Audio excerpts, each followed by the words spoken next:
ಎಲ್ಲರಿಗೂ ನಮಸ್ಕಾರ. ಇವತ್ತು ನಾವು ಹೆಸರು ಕಾಳು ಹಾಕಿ ಸೊಪ್ಪಿನ ಪಲ್ಯ ಹೇಗೆ ಮಾಡೋದು ಅಂತ ತೋರಿಸ್ತಾ ಇದ್ದೀನಿ. 3 ಚಮಚ ಕೊಬ್ಬರಿ ಎಣ್ಣೆ, ಸಾಸಿವೆ,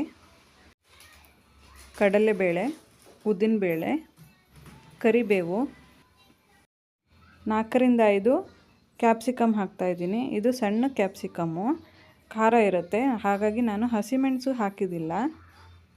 ಇದನ್ನು ಚೆನ್ನಾಗಿ ಎಣ್ಣೆಯಲ್ಲಿ ಫ್ರೈ ಮಾಡ್ಕೋಬೇಕು. ಸ್ವಲ್ಪ ಉಪ್ಪನ್ನು ಹಾಕ್ತಾ ಇದ್ದೀನಿ.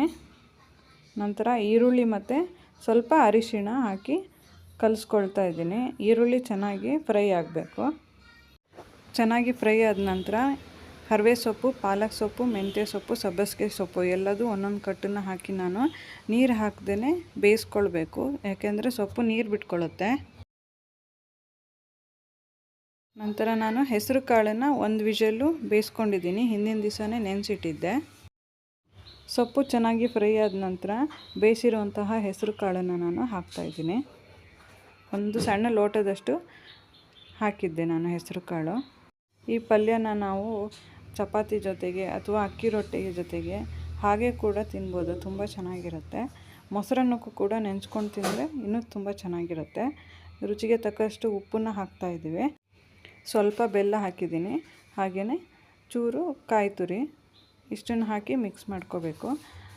ಬೆಳ್ಳುಳ್ಳಿ ಇಷ್ಟಪಡೋರು ಇದಕ್ಕೆ ಬೆಳ್ಳುಳ್ಳಿ ಒಗ್ಗರಣೆ ಕೂಡ ಮಾಡಿಕೊಂಡು ತಿನ್ಬೋದು, ಚೆನ್ನಾಗಿರುತ್ತೆ. ಚಿಕ್ಕ ಮಕ್ಕಳಿಗೂ ಕೂಡ ಕೊಡ್ಬೋದು ಈ ಪಲ್ಯ. ಎಲ್ಲ ಥರ ಸೊಪ್ಪು ಹಾಕಿರೋದ್ರಿಂದ ಮಕ್ಕಳಿಗೂ ಕೂಡ ಇಷ್ಟ ಆಗುತ್ತೆ.